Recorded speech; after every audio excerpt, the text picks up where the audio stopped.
ne so a ni di kole wuro mo ni di no mo ite ko brate the third e ka gbe ni e yakun mewu agbogbo mi ki awon safi ago yellow dumo yela beja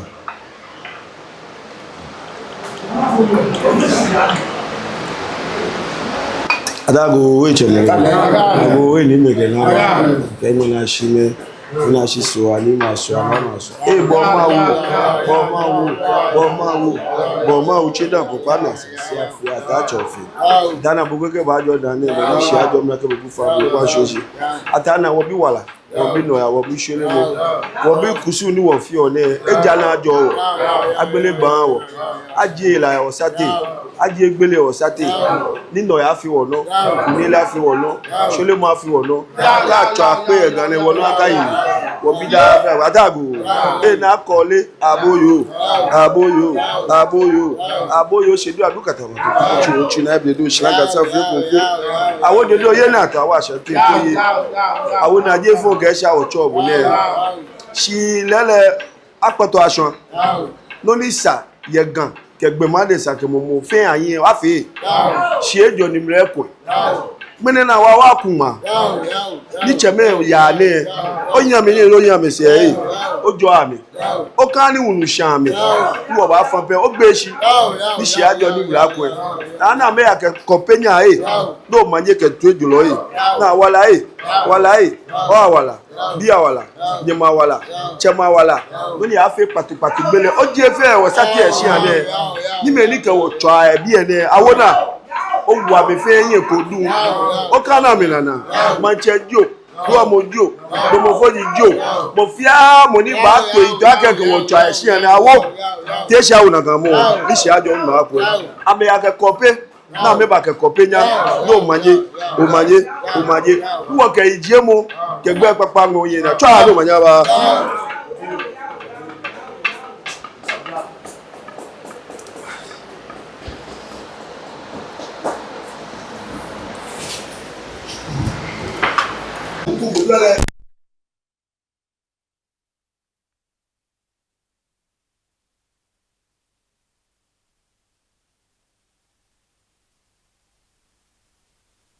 Jamaica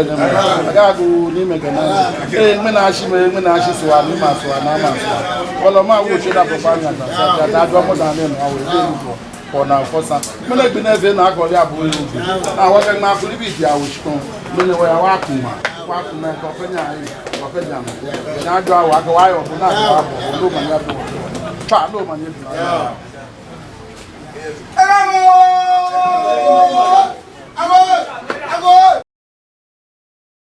Oh, you don't know. Ago. No more than go down the dead. I can't have my rubber woman. Agago. Yeah, what's that? Ago. Anna. Yeah, I'm good.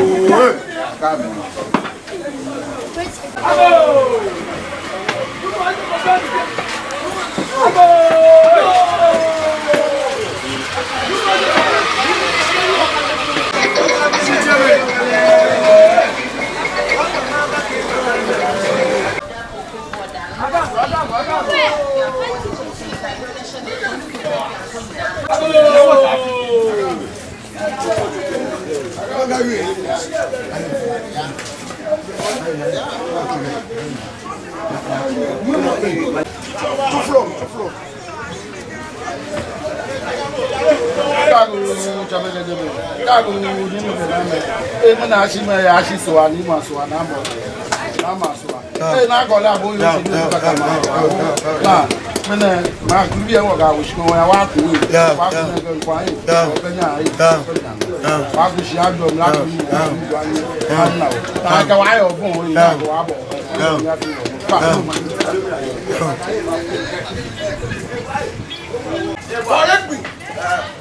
Look why they come down the thing to call it wrong. They can't be here. Who may have a woman? Here was Afi. Agago.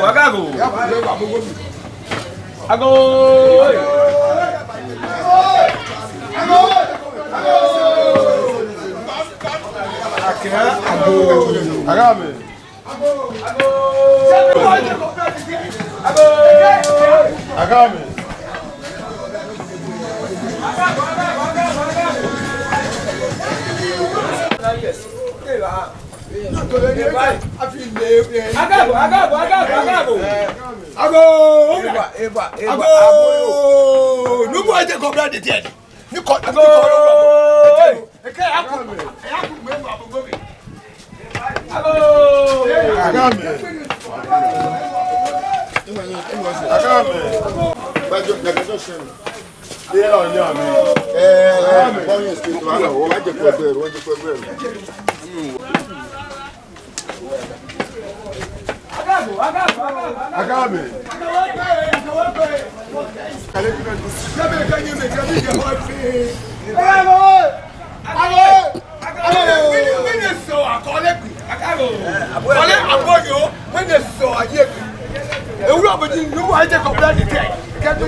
Amen.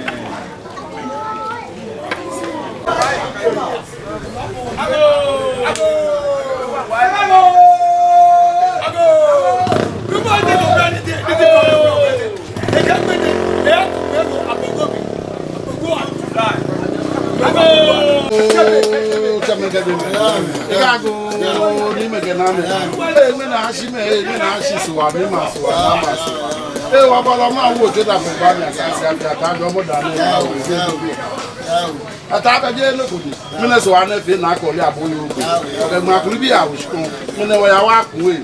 ku na ke nkwan ko panya ayi ko panya no wa ku na wa la fe wo no anye wo ye na kwa yo na kwa na no no ko no be na be ba se wo sa ti de ni ngo da je ba se ba no ma nya fi wo ata pe wo na ga yi ko na to fi wo ta ba fi agba pa no ma ni na no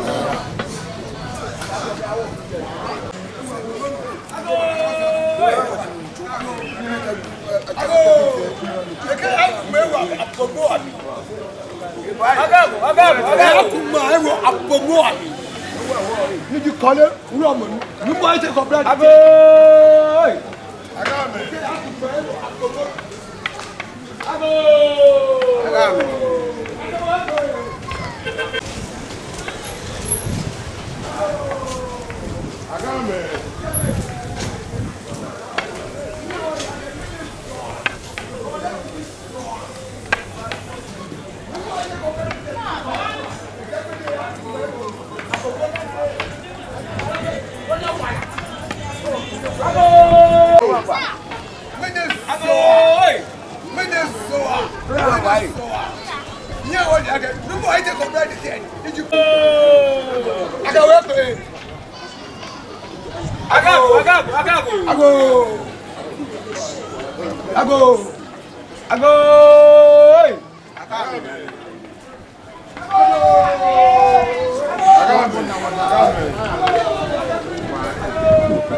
Awo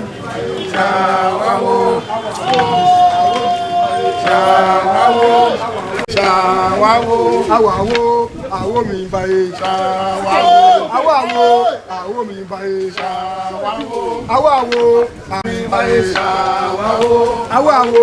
awo mi baye awo mi baye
awo mi baye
More blessed. More blessed.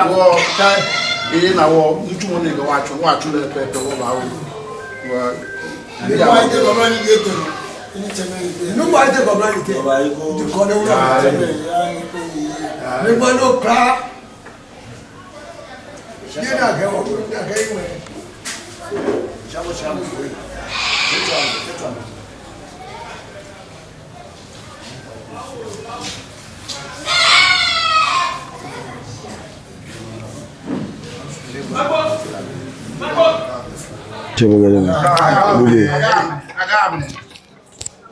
Ago.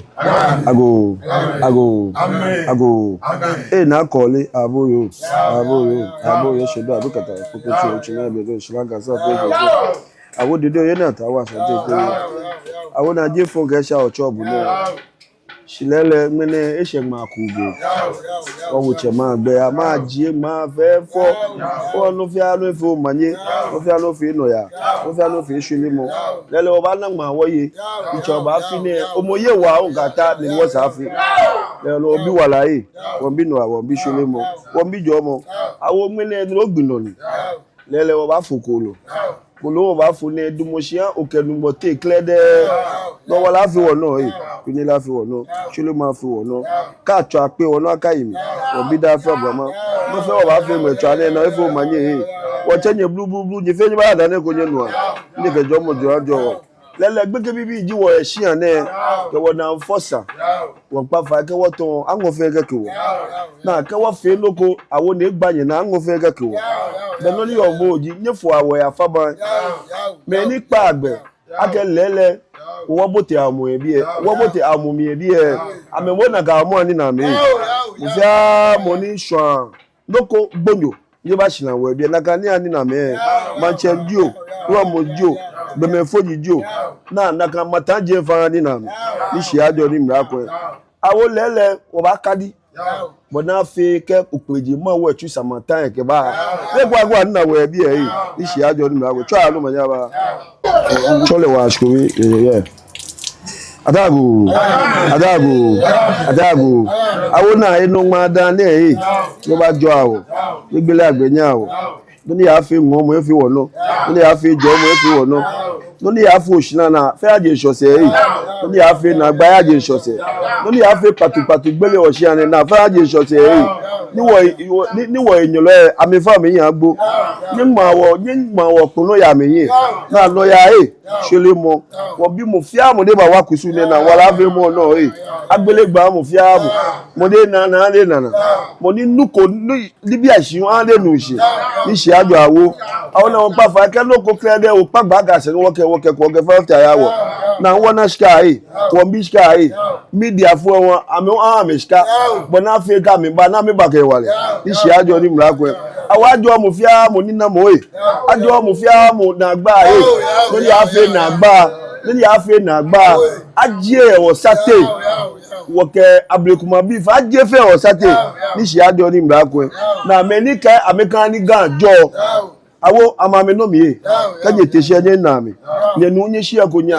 nye yewo nye shi akonya kaje teshi nye tashi nye na mi kenko dani nye kwa awoye ni shi ajo ni mra ko eja ka mame ha ni ganjo akani wo fu ake ganjo na walae no ya sholemo na awo to alo manyaba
Yo be kenkre wa cheme kenyeme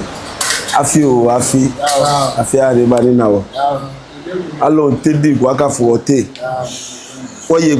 gbo na wo bi wala se echele wo bi no ya wo bi ni gande ja hwele mada Ghana gani wo bi ni gande ja hwele e ba fe ne ke bia bi na fe gan eye form wo yemi kenya kusun bibi alo fi mo mene na kole aboyo ete akuma lele wo ba ni ma e wo fe fo e ja ka poto aso an e no tie akuma wo na ka ni wo ka wo spo lele ba ni cho ka be na ngbo de nche e bo wo so le motue no keke shida fe mo fia mo no wala fe mo fia mo no chele mo fe mo fia mo no jo mo wo na e bi e wo sumo ni fa fe kwa hwe gan me ni tla cheku ana na me susu aka asani gan ya yin e kwa hwe ameno e bi e ne wonda mo fia mo shi do manye ke kunila fe wo fe wo nyo ichwa do manya ba